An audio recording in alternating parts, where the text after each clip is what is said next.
Alors ce soir, l'action que je vais présenter, c'est la façon dont on a décidé de transformer le comportement des habitants du territoire face à leur mobilité. C'est vrai que sur Cœur-de-Nac, on est très dépendant de la voiture et l'enjeu, c'est d'arriver à arrêter d'avoir 90% des gens qui se tournent vers l'agglomération caennaise pour aller travailler en étant seuls dans leur voiture. Donc c'est une proposition globale parce que c'est vrai qu'on a mis en place un schéma de mobilité douce pour que les gens puissent en vélo circuler déjà dans le territoire et ensuite aller vers Caen-la-Mer. Mais ça reste quand même un territoire qui est un peu éloigné, donc l'enjeu, c'est d'arriver à travailler sur diverses mobilités et déjà d'arriver à amener tous ces gens vers un pôle d'échange multimodal qui devrait voir le jour en 2024 pour qu'ensuite, à partir de là, il puisse y avoir des solutions de covoiturage, d'autopartage, mais également de transport en commun. Donc là, on travaille sur les différentes thématiques, donc avec la région pour qu'il y ait une ligne de transport régulière qui puisse se mettre en place, avec des prestataires comme Blablacar Daily pour que le covoiturage puisse s'organiser et offrir une réponse vraiment adaptée. Et là, on est en train de travailler avec Olaf Mobility pour travailler sur l'autopartage. La dernière chose, c'est que le vélo, on a mis en place tout un écosystème autour de ça pour la réparation du vélo, la location de vélo assistance électrique, l'achat de vélo assistance électrique aidé et puis également une ressourcerie qui permet de réparer ces vélos.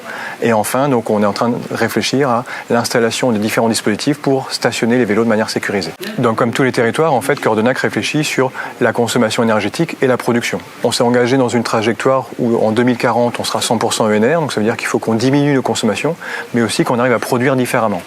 Cœur-de-Nac, c'est un territoire qui est quand même un peu particulier où l'éolien n'a pas vraiment sa place parce qu'il y a tellement de servitudes. En fait, on est toujours trop proche des habitations parce que c'est un territoire qui est petit.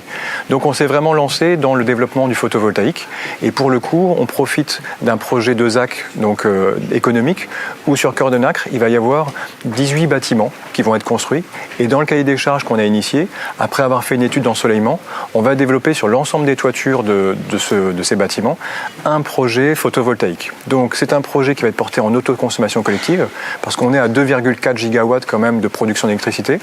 80% va pouvoir être réutilisé directement en autoconsommation collective et pour le reste après c'est de pouvoir renvoyer dans le réseau auprès des différentes collectivités publiques pour que ce soit une économie d'énergie et une économie financière pour ces communes. Le projet qui me tient particulièrement à cœur dans le futur, c'est la réflexion autour de l'alimentation. Parce que pour l'instant, on a quand même un territoire qui est vraiment constitué de grandes cultures.